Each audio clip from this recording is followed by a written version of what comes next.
जातियों में बटा समाज राष्ट्र के बल संवर्धन को कमजोर करता है। हमेशा ध्यान रखिए, राष्ट्रीयता से बड़ा कोई धर्म नहीं है तथा मानवता से बड़ा कोई राष्ट्र नहीं। 2013 में 9 साल पहले हाउस ऑफ कॉमन्स में, यानी यूके में, यूनाइटेड किंगडम में ये चर्चा हो रही थी कि भारत के मंदिरों में बहुत पैसा निकल रहा है, अब हमें भारत की मदद बंद कर देना चाहिए।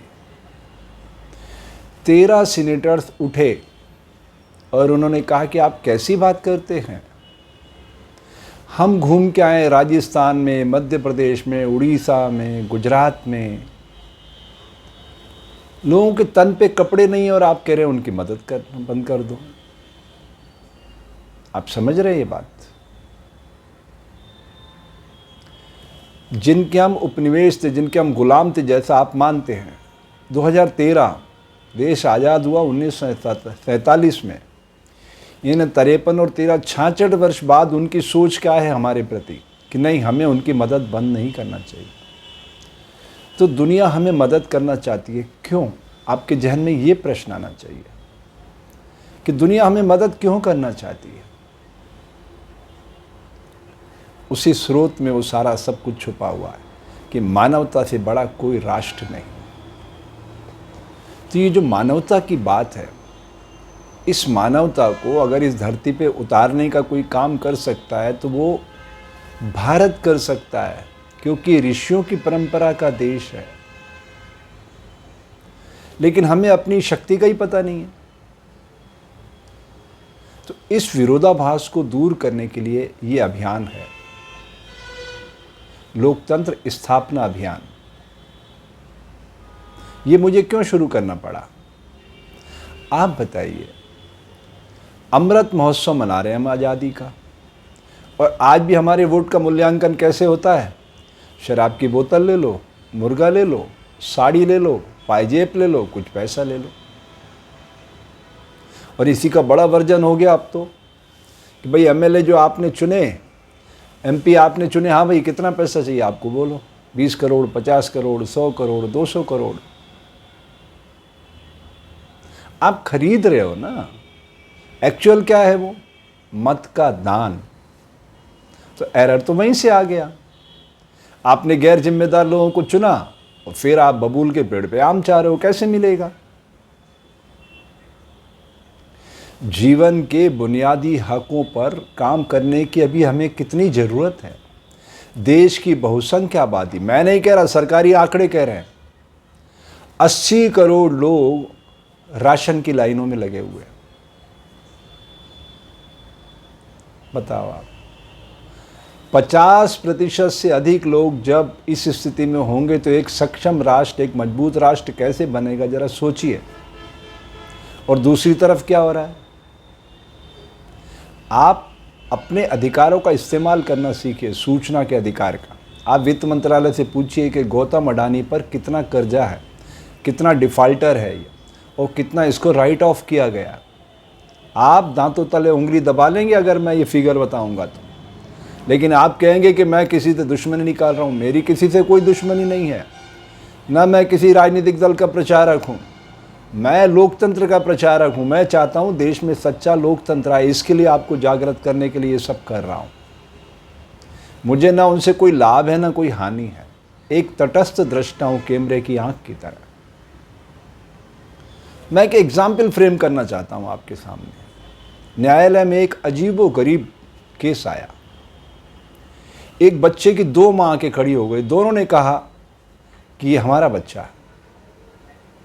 और सारे तर्क गढ़े गए, सारे डॉक्यूमेंट रखे गए। अब दोनों पक्षों के वकीलों ने जिरह की और सारे डॉक्यूमेंट इस तरह से प्रस्तुत किए कि न्यायालय अचंभे में पड़ गया। अब न्यायालय को फैसला सुनाना था। उन्होंने कहा ठीक है, उन्होंने रिजर्व कर लिया फैसला कि मैं कल सुनाऊंगा।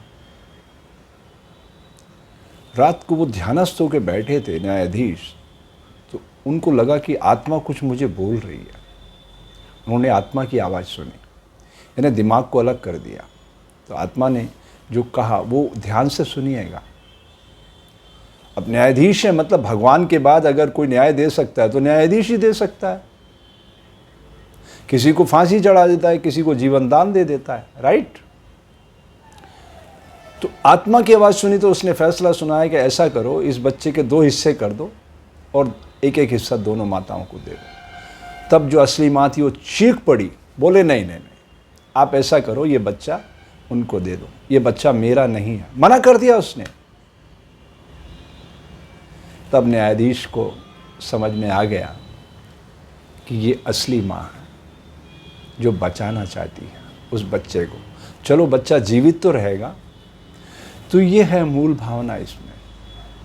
लोकतंत्र बचा रहना चाहिए और लोकतंत्र की सबसे बड़ी शक्ति आपका वोट है। जब तक आप उस वोट के प्रति अवेयर नहीं होंगे, जागरूक नहीं होंगे, तब तक आप एक सच्चे अच्छे लोकतंत्र का निर्माण नहीं कर सकते। मैं अगर गिनती गिनाना अच्छा एक बात बताइए, लोक सेवक कौन होते हैं? जो सरकारी मशीनरी होती है। इनके कार्य में आप बाधा डालेंगे तो 353 का आपके ऊपर मुकदमा कायम हो जाएगा। कोई भी हो, कोई भी लोक सेवक, मतलब सरकारी कर्मचारी किसी भी लेवल पे काम कर रहा है और आपने उसको रोकने की कोशिश की और उसने रिपोर्ट कर दिया तो आपने शासकीय कार्य में बाधा उत्पन्न की, इसलिए आपके खिलाफ 353 की कार्रवाई हो जाएगी। ये लोक सेवक। अब जो हम जनता के, उनकी जवाबदारी क्या है? मान लो वो हमारे काम में रोड़ा अटका रहे हैं, वही लोक सेवक, तब क्या कार्रवाई होगी उनके ऊपर? और कौन करेगा कार्रवाई? क्योंकि हमने सिस्टम को करप्ट कर दिया, इसलिए कार्रवाई नहीं होती। सूचना का अधिकार हमें ये ताकत देता है, लेकिन हम इस्तेमाल ही नहीं करते हैं। अब लड़ाई झगड़े का समय गया। मुझे एक बात बताइए, एक आदमी के हाथ में लाठी है और दूसरे के हाथ में तलवार है, कौन जीतेगा? फिर एक आदमी के हाथ में तलवार है, दूसरे के हाथ में बंदूक है, कौन जीतेगा? फिर एक आदमी के हाथ में बंदूक है, दूसरे के हाथ में स्टेन गन है, कौन जीतेगा? फिर एक आदमी के हाथ में स्टेन गन है और दूसरे के हाथ में एंथ्रेक्स का कैप्सूल है, कौन जीतेगा? एंथ्रेक्स एक ऐसा जहर जो इस पूरे वायुमंडल में फैल के मीलों तक इंसानी शरीर को जीवाश्म में बदल सकता है।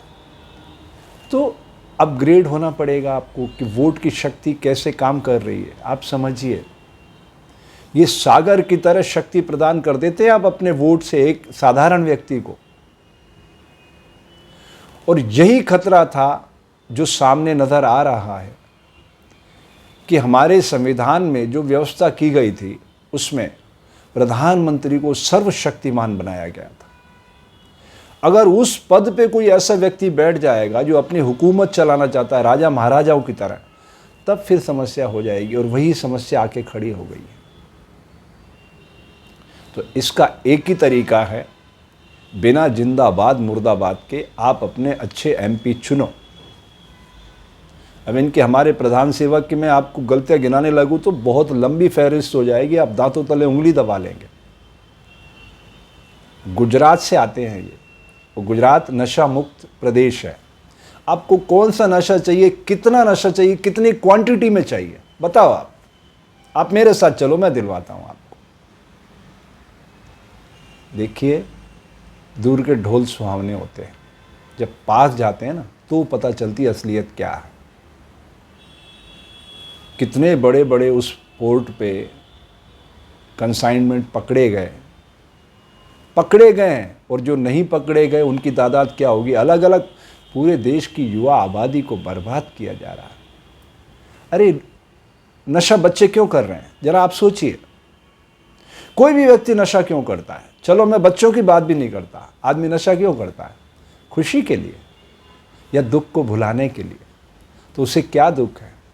इतने परिश्रमी लोग हैं भारत के, इतनी मेहनत करते हैं, और फिर नशे की तरफ आकृष्ट क्यों हो रहे हैं? सोचिएगा आप। वो अपने दुख को भुला रहे हैं। वो दुख क्या है? जीवन के बुनियादी हक डिलीवर नहीं कर रहा है सिस्टम। इस पे काम करने की बड़ी ज़रूरत है। एक व्यक्ति को आप सम्राट बना दो देश का और आम जनता भिखमंगी हो जाए, तो ये तो विरोधाभास है ना, तो लोकतंत्र का मजाक है। दुनिया हमें मदद क्यों करती है? वो चाहती है कि भारत खुशहाल देश बने, क्योंकि ये तपस्वियों की भूमि है, ऋषियों की भूमि है। तो उसके लिए वो लोग काम कर रहे हैं। जो धनाढ्य देश हैं, पूर्ण विकसित राष्ट्र है, वो हमारे जैसे गतिशील राष्ट्रों की मदद करते हैं। देश के प्रत्येक नागरिक पर 1,10,000 का कर्जा है, राष्ट्रपति से लेके भिखमंगे तक। प्रत्येक नागरिक पर भारत सरकार की तरफ से 1,10,000 का कर्जा है। 2014 में ये 55,000 था, जस्ट डबल हो गया। वादा क्या था कि हम किसानों की आय दुगनी कर देंगे, 2022 में हर व्यक्ति को एक घर दे देंगे, 2 करोड़ बच्चों को हर साल नौकरियां देंगे।